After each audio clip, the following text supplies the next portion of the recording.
while and getting polite. No about realization, Wayne. I mean, you know, all this is just illusion. Mr. Rabbit says, moment of realization is worth 1,000 prayers. You're crazy, man. Wayne, I don't think I'm any crazier than you are. I'm extreme, dark, and light. You know that. I'm light with mouth.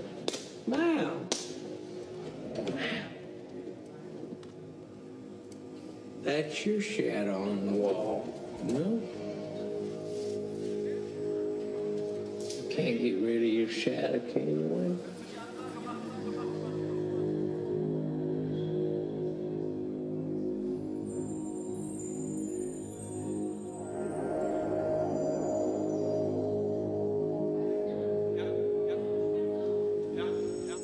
Oh, you know, the only thing that kills a demon, love.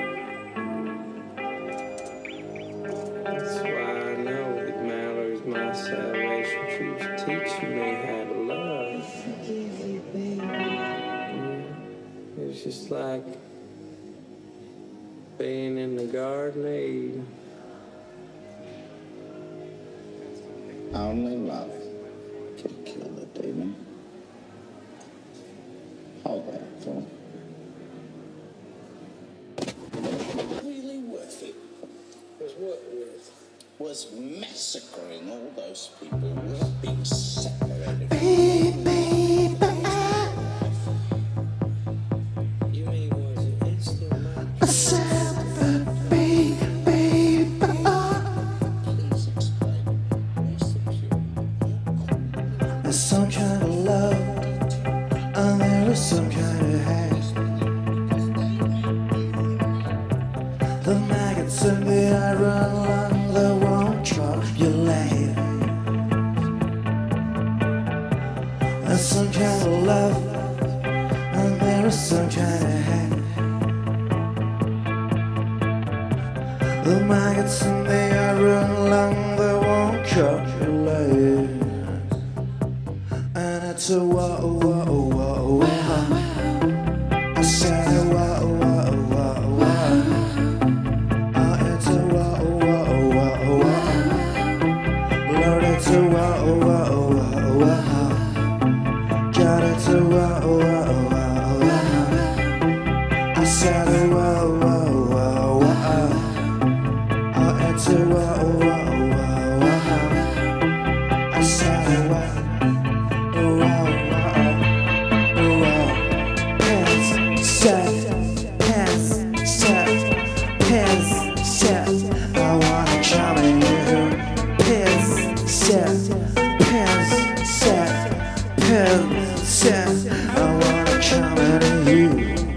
Some kind of love, and there is some kind of hate.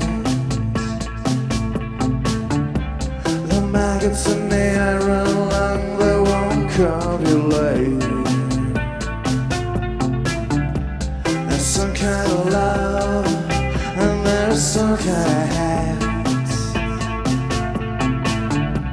The maggots in the iron lung, they won't copulate.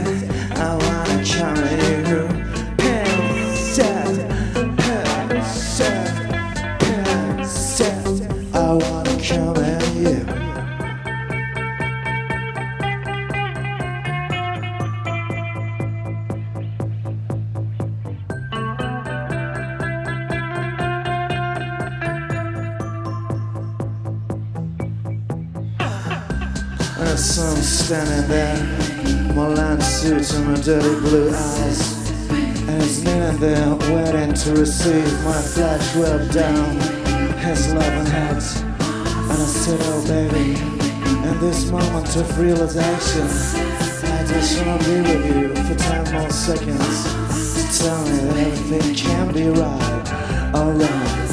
And we knew that we would be kissing and kissing the whole night through. Just remembering this one fucked up moment where you and me will be together for all eternities.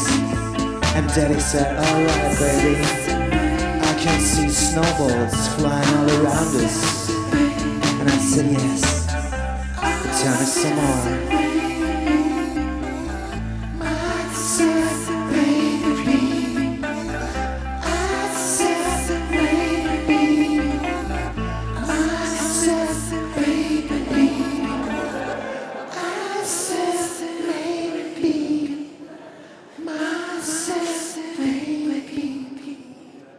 Thank you, Mighty the Mighty. Woo, woo, woo. So, good evening, everybody. Welcome back to the Late Night Talks. Today is the third night, I guess. And we are very happy to welcome here on the couch Richard Siegal. Thank you very much for joining us. Thank you. Thank you. We will have, just to announce it beforehand, we will have a second part where we have a chat with Johannes Ebert. So, Johannes Ebert from Generalsekretär of Goethe Institute, so wait for that. So stay here for that. But for now, we're talking with Richard. Thank you for being here. Thank you for your show tonight. Thank you for the invitation. Thank you especially for being here after your show tonight and not celebrating out there. Oh, no, my pleasure. Yeah. Truly, yeah. We asked our guests to suggest topics for us, and you, Richard, suggested ballet in 21st century, and we were happy about it, and then we talked and we freaked out, because our personal relationship to ballet. When I was 6 years old, started to tap dance, because that was kind of the gateway drug. Yeah, I understand. It was the area where I didn't have to touch girls. Back then it was good for me. All right, yeah, tap And dance. I saw it in Sesame Street, and somehow I was convinced. And then there was this ballet class, mainly girls, and they were really arrogant to us strange tap guys. And also Sahar, kind of, yeah. You had a bad experience with ballet also? I have the ballet experience, which was really a childhood trauma, because I loved to be a ballet dancer, and then I went to ballet school and wanted to sign in, and then they told me, you're too fat. No. Really, it was what they told me, like, you're too fat to come in. And I was not fat, I was just a cute little girl. Of course. And so my ballet dream was over. So this is our personal relationship to ballet. Begins traumatic. Do you have a more positive story for us? How's your biographical connection? What is your personal dance development? Yeah. Well, I'm so sorry to hear that it was a bad start, because it's not too late. I think you should go ahead and consider reinscribing. We are old. Well, yeah, but here's the thing. It was something that I loved to do as a child in my living room by myself. I didn't call it ballet. It was just putting on the music and actually throwing myself into the couch mostly was kind of the dancing. It was just kind of like rough play, but choreographed rough play. And I don't precisely know how, but I think I got the idea to go take ballet classes when I was 10 and I had seen the movie The Turning Point. And I distinctly remember seeing that movie and looking at Baryshnikov dance, Corsair variation, and saying to myself, "Oh, that's me." You know, I mean, I so identified with what I was looking at, and whatever it was that I was feeling, and as I was throwing myself into the couch, translated into double soda bosks and being a god. He was so beautiful. So I asked my mother if I could go take ballet classes, but it was a little bit, the Billy Elliot story, because I was growing up in a little small town in New Hampshire, and it was not socially acceptable for little boys to be doing that. However, there was a ballet school. There was Miss Lin's School of Russian Ballet. Did you were the only boy? I was the only boy. This is just between us. We'll just keep And it the right internet. here. I was the only boy, and I would sneak off the bus at school. I'd get off this, and then I would kind of pretend like I was going into the store, and then I was going to buy something, and then seriously. And then when I was quite sure, I would go up the stairs, and I would go take my ballet classes, which I loved. But was also really frustrating, I guess. I think probably I encountered some of the, I don't know, the Disciplinary. disabling sort of, like it's sometimes it can feel like the opposite of freedom, and but there were some things that motivated me, and I just kept on going. I think I liked being with all the girls. Quite frankly, I think this was motivating for me. I liked. The truth is, and because I was 10, and then what happened was my brother, who's 6 years older than me, he became interested in dance. This is my brother who's sitting here. Welcome. 5.5. 5.5 years, but who's counting? And he became interested in dance, but he had a much more serious take on it, and he ended up going to Juilliard.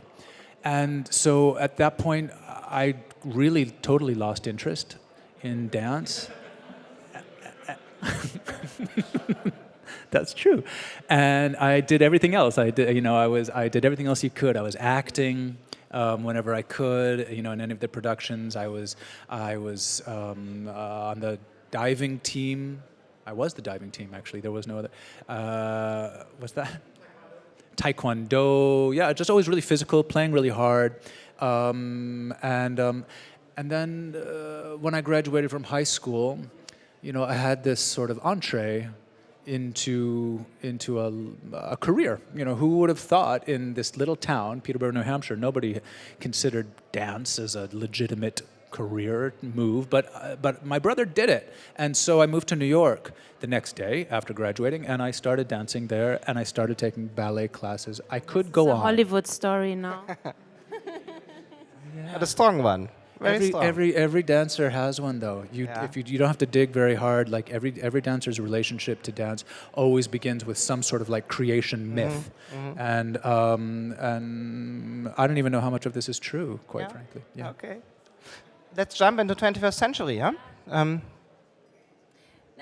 Actually, we were in the show tonight, and what was like our first point of discussion when we were sitting and waiting for the show to begin was like Ballet of Difference, as like the title of your company. Is this true? Yeah. Is this right? Yeah, the name of the company The is name of Ballet the country, Difference, right. company, sorry. And it was like, when I think about the notion of difference, yeah, a lot of things plop into my mind. Okay. I really thought, a lot about exclusivity of ballet. So there are just certain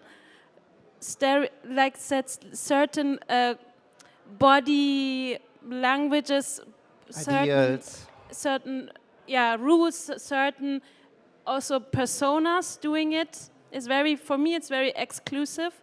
And so this notion of difference interests me. Maybe you can elaborate a little bit on that.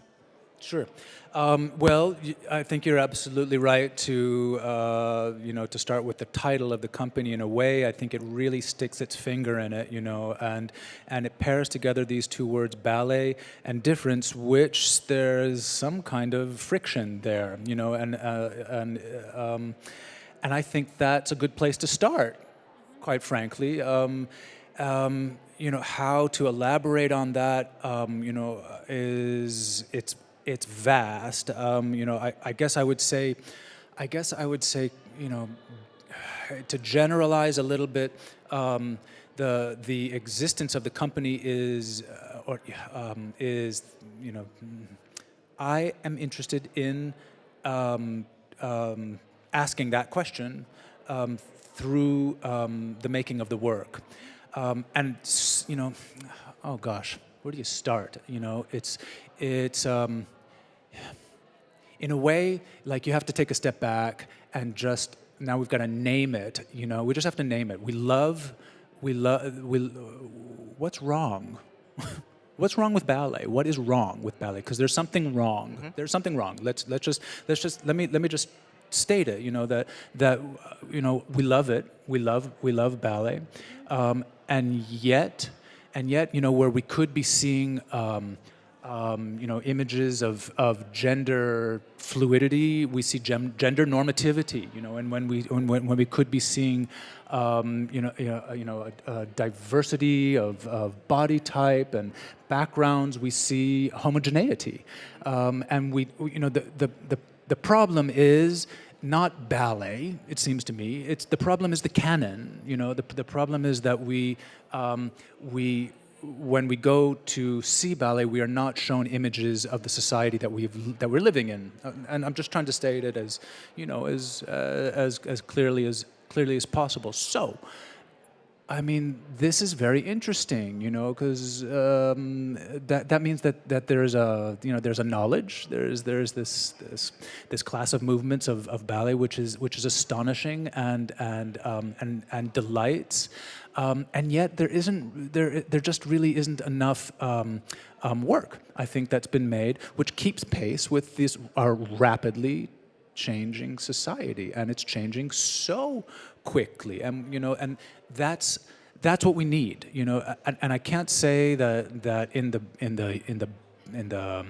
short life of this very young company, you know, like as if we're like David, the stone has hit the giant in the eye and he's toppled over. But it is some sort of counterpoint, and I think the fact that it's originating well, not entirely, but with one foot firmly planted in the freelance dance scene is quite telling. And like Stefan and I started talking yesterday, I was asking him if he remembered in any sort of in past dance platforms if there have ever been point work done. You know, have companies been invited that have been dancing in the point shoe?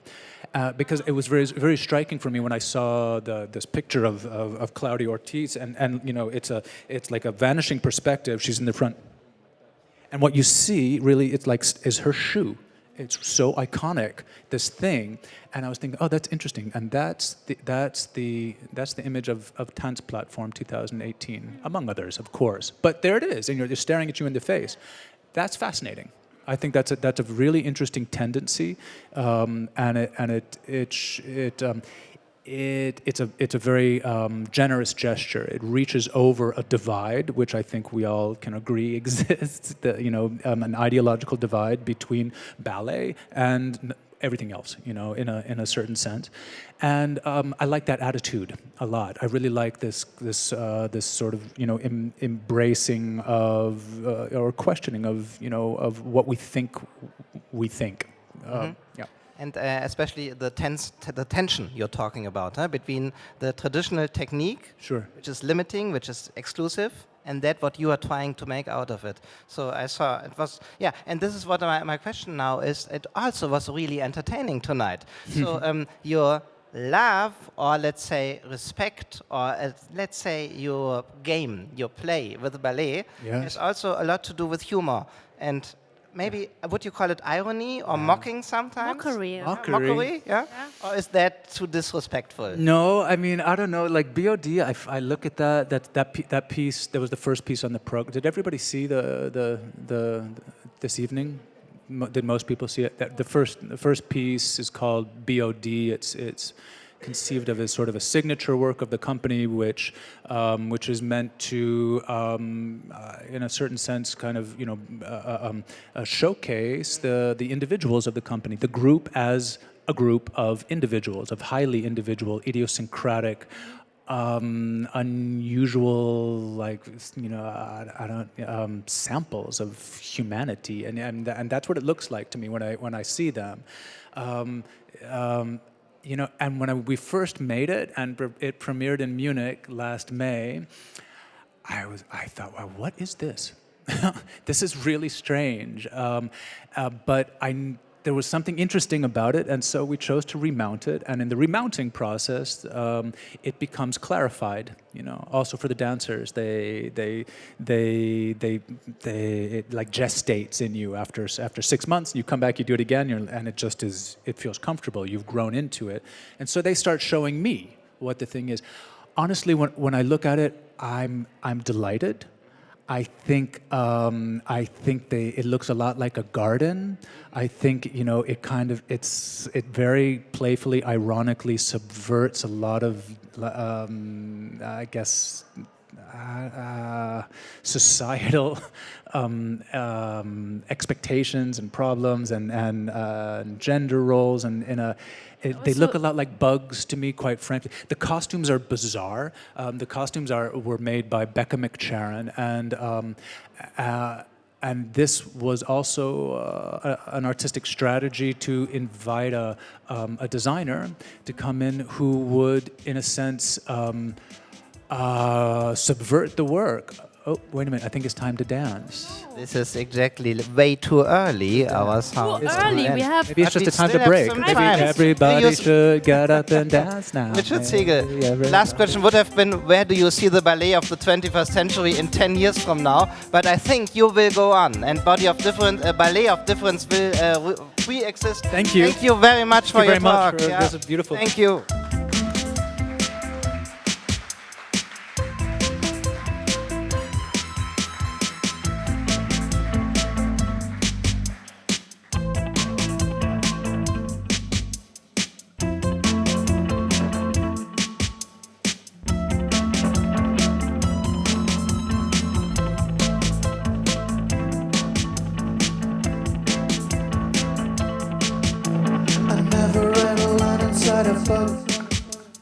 Daddy let it go and mother hook.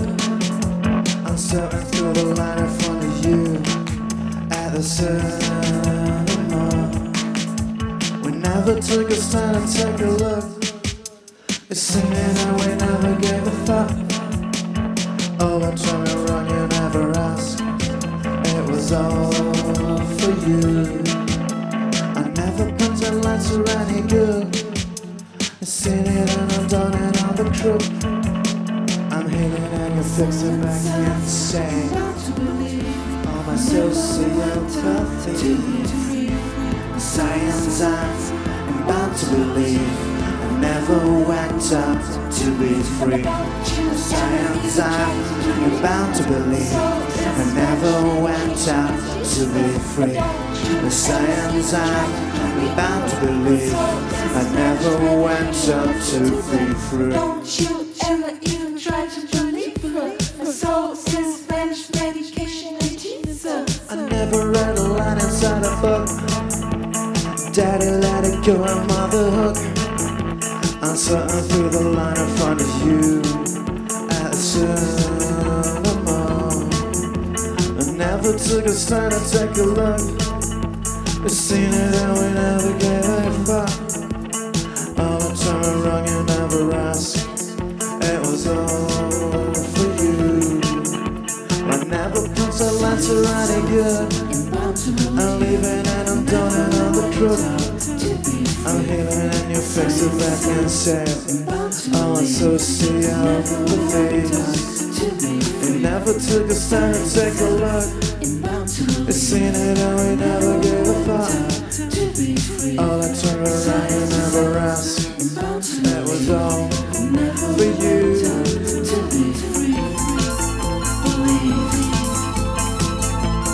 To be free.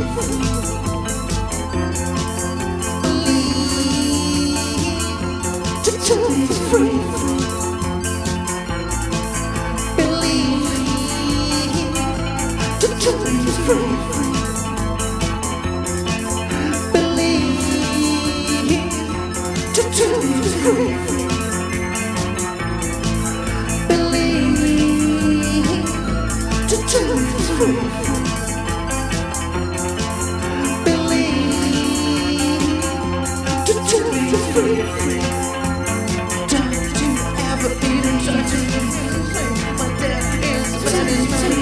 and teaser. Don't you ever even try to reason. Mine is Venice medication and teaser. Don't you ever even try to believe. My soul is Venice medication and teaser. Don't you ever even try to believe. My soul is Venice medication and teaser. Don't you ever try to believe. I never went out to be free. The science I'm bound to believe. I never went out to be free. The science I'm bound to believe. I never went out to be free. The science I'm bound to believe. I never went out to be free. Thank you very much.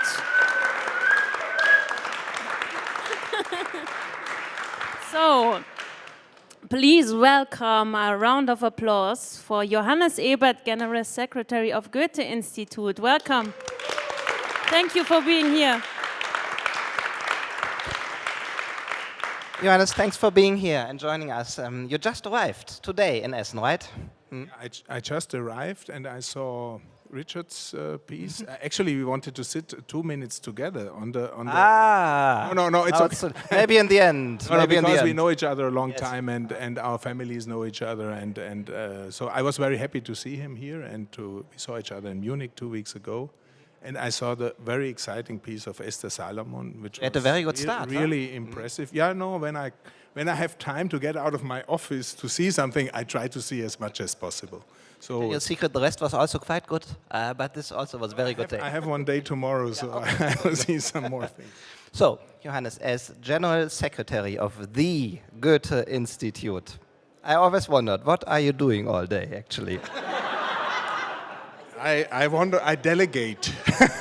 Very good answer. I delegate, I'm very good at. No, am I not? No, the Secretary General is the chairman of the board of the Goethe Institute. That means I'm the boss of the Goethe Institute, and the Goethe Institute is the German cultural institute, which has about 160 Goethe Institutes all over the world in more than 90 countries. We have 3,500 staff. Some of them are at Tanzplattform to see contemporary productions, to maybe invite some of them for their programs. So, and what am I doing? I'm doing strategy. I try to convince my colleagues in which direction the Goethe Institute goes. I take advice from the colleagues in which direction the Goethe Institute goes. Of course, it's a big topic now with a new government, how cultural policy abroad will be shaped. And there are some new developments which are very interesting for us, which take up some of our work into the political process. So it's a very exciting job. And I have an 8 hours day from 9 to 5, and very nice, very easy. Yeah, and so I like it. I also guess you travel a lot. Huh? Yeah, actually, I'm half of the time I'm away, and from this one half I'm in Berlin, because the decisions are made in Berlin for us, and actually now I'm a federalist, so I like the federal state. Absolutely. But many went to Berlin, so we also have to be there. And the other half, I'm abroad. Okay. So I'm going to China in 2 weeks for an opening of a Bauhaus exhibition for the Bauhaus year, and so I'm traveling a lot. I have a family. They know me still. They don't say, "Who is this strange man coming here in the weekends?" No. We have I think a quite good balance. Oh, you convinced me. I will apply soon. Go ahead. It's really very strict No, rules. it's really good. Go ahead. Yeah. But what was also interesting for us to know was, like, we are here at Tanzplattform Deutschland even, I think it's, is it like this? Is it the title? I think it's Tanzplattform in Deutschland. In Deutschland. I learned that already. But it's a change, yeah. Okay, but this is already an important thing to say, because we were talking about today about dance as, like, a way to bring something out that is very hard to tell in language. So it's always very hard to speak about dance, but we try it. And we thought about, okay, one of the missions of Goethe Institute is to promote also German language. And when you have like dance productions, it's something that is not directly about language, it's also about language, but not only, or another way of promoting language. And I was asking myself, how is like the role of dance productions in the work of Goethe abroad? So, because I observed kind of a shift, like in the let's say 10, 15 years, that like it's more about performative works that are shown abroad. Is it true? No, Correct me if I'm wrong. I will correct you. No. But we have a shift, like not like the language-based art is not like in the center of A broader idea of language, as you language, said yeah. earlier. No, I think the Goethe Institute, just to make it clear, we have three tasks. One is the language, teaching language, making lobby for German language all over the world. The second task is to foster cultural exchange, and the third task is to inform about Germany. And the question of dance, in which of these three clusters the dance programs are, it's of course the cultural exchange. Mm-hmm. And of course we show German dance productions all over the world. And because this kind of contemporary art form, which started with Pina Bausch, Susanne Linke, the big names, took up a big role in our work. I think some of the works of Pina Bausch were also already influenced by the Goethe Institute in India and other places. And I think German contemporary dance has a very good name in the world. So all our colleagues are asked, can you bring something from Germany? But our work always starts by looking at how the scene abroad works. Mm-hmm. What is the contemporary dance scene there, and what can we bring from Germany? And many groups have been traveling, and then there's the second thing which we do more, and there's maybe a little shift. We do more co-productions. Mm-hmm. Yeah, we do more co-productions because we think that this kind of exchange between, for example, I did a very big project with my European colleagues when I was director in Moscow, Intradance. We brought 7 European choreographers to Russia who did productions with 7 dance groups. Mm-hmm. And of course, for us, the process of this cooperation is as important as the result then, because we think that this cultural exchange really is somehow sustainable. Richard was in Alexandria and in Novosibirsk to do this kind of production. So this is a thing that is very important for us, to do this kind of cultural co-production and cooperation. Yeah. Okay. Mm-hmm. When we talk to your office, what topic you would suggest to talk about us? We got a very interesting point in your biography, actually, because, I mean, we read on the internet that, of course, Damascus, you studied in Damascus. You lived in Moscow, in Riga, in Cairo. You've seen the world. And still, you are also a Swabian, a Schwabe. You have a... Schwabe here. Who is Schwabe here? Yeah, Frau Yes. And people from Schwaben are really known for having a close connection to their home, to the region they come from. Is that true? Yeah, no. I think we discussed a little bit. Actually, we discussed it long. What should I talk about here? I was actually a little bit nervous, I have to say. Yeah, and then my colleague said the people in the Ruhrgebiet, in Gelsenkirchen and so on, they are very locally rooted. Yeah. And I said, yeah, I'm also very locally rooted in another area. So, and then we have this whole discussion about Heimat in Germany. What is Heimat and so on, which is getting a turn, which is now I don't like too much. So I said, for me, both is very important. Mm-hmm. To be abroad, to be everywhere, to be a citizen of the world. My wife is American, having fled from Laos when she was a child. My children are mixed, they speak German and English. I speak Swabian very well still, and I like it. And so I like this. I like to be a citizen of the world, coming from a small country, sitting here with such an international crowd out there, and sometimes I don't believe that it's me who's there, that I'm still this small town young man, but and this connection to my family, to my people is very important, but it is a big problem when you stick only to this. You have to be open, even if you are here in Germany, and you have to be open. You have to be open to other influences, and I was this from the beginning, and this is part of my life, and this brought me to the place where I am now, and this is perfect for me. I think this, being a citizen of the world, but knowing where your local roots are, this is for me the perfect combination. I had a similar talk yesterday to two dance students from Johannesburg who also told me, yeah, of course we live in a global world and we are here and we are talking and everything, but don't forget where you're from, don't forget your neighbors and your neighborhoods in order to make also a stand sometimes and be political in that way. So I completely understand. Mm-hmm.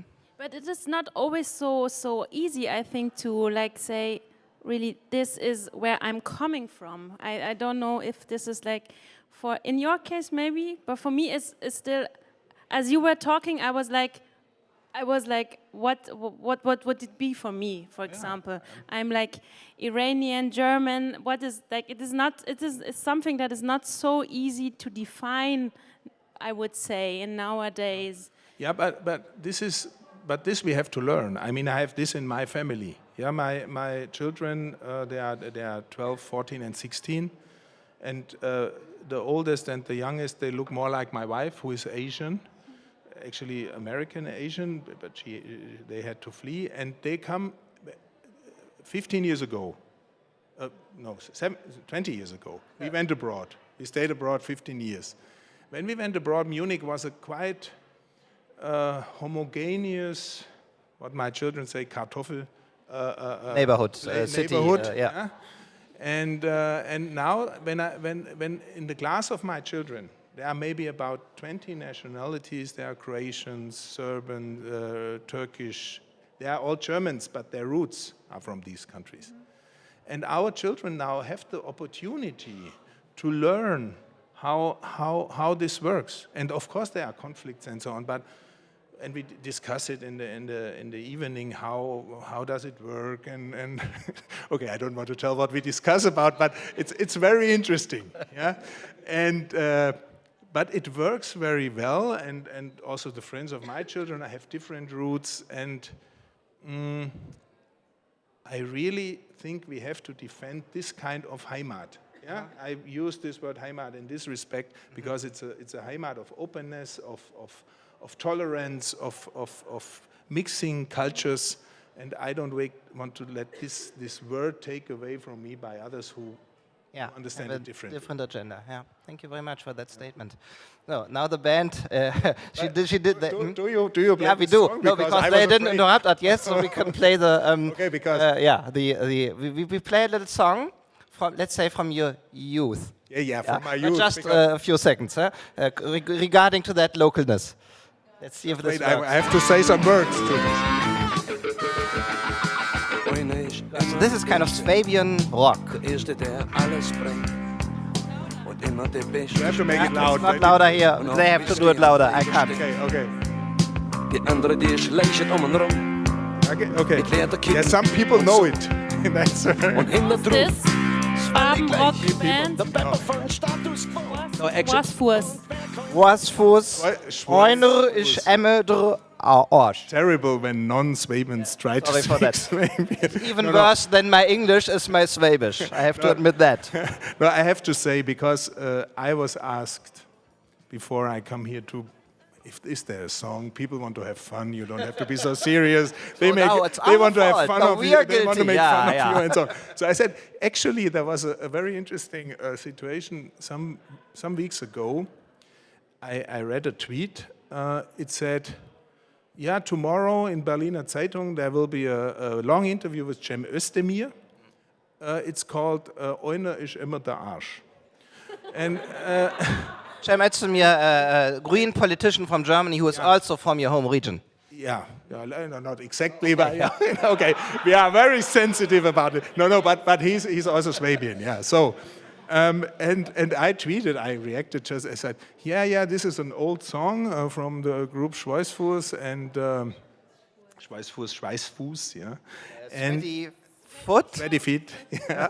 And I don't know if anybody knows this song still, this group still.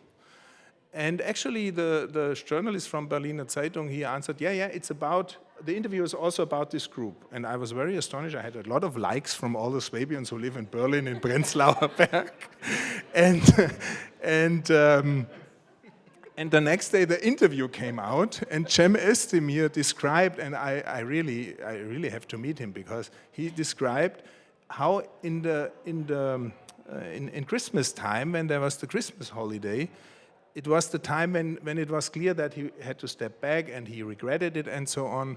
And he said, yeah, I was at the Schweißfuß concert. It was one of the big groups of my youth. And einer ist immer der Arsch. It's how I felt. One is always the asshole. One person is always the person who, the asshole. Yeah, I don't know if you say it in English. Yeah, it's so. One is always the guy who loses. Yeah. So, and he said, yeah, I felt like this, and I had a very big sympathy for him in this moment, because this group was very, very famous in my region in the 80s. And you have to imagine the 80s, we went to peace demonstrations nearly every month with 10,000 people. We had a American military in our hometown in Neu-Ulm, and there were big demonstrations against them, and I went there, and there were a music group. And the cover of the Schweißfuß, it's written, this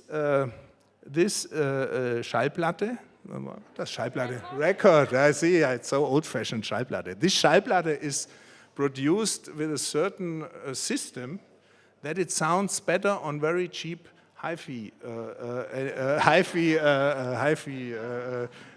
and it sounds very bad on expensive phones. So this is the spirit of that time, yeah. And so when you asked me to play this song and we discussed it, so I thought it would be interesting to tell this story. I'm quite sure there's completely no record of Mighty the Mighty who are taking over again right now. Johannes Ebert, thank you very much for joining us and for your talk. Thank you. Thank you. Have a nice Tanzplattform.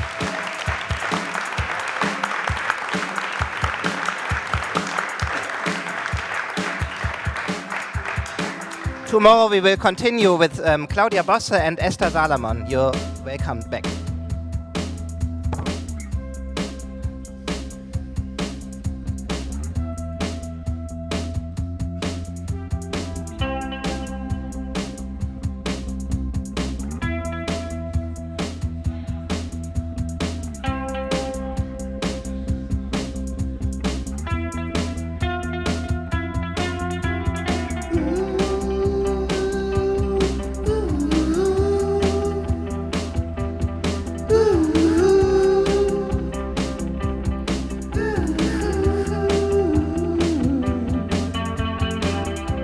You told me I see it all, but it always falls. I see you come, I see you go. You say all things pass into the night, and I say, oh no sir, I must say you're wrong. I must disagree, oh no sir, I must say you're wrong. Oh, won't you listen to me? You told me I've seen it all before. I've been there, I've seen my hopes and dreams are lying on the ground. I see the sky just begin to fall.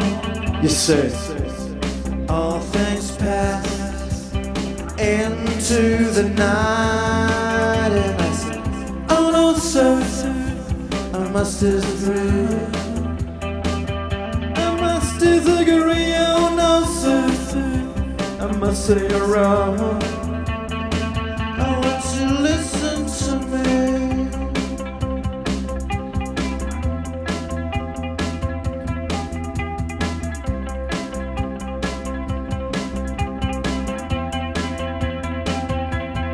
Goodbye horses, I'm flying over you. Goodbye horses, I'm flying over you.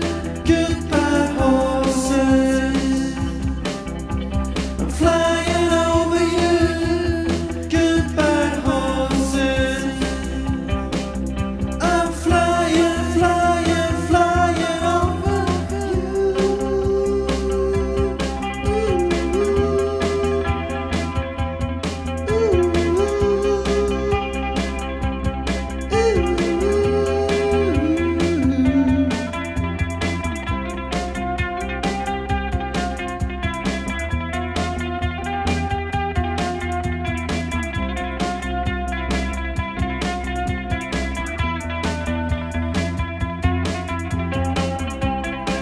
Thank you, ladies and gentlemen. See you next time, next year. Rock and roll history. This is Mighty the Mighty. Please have nice dreams.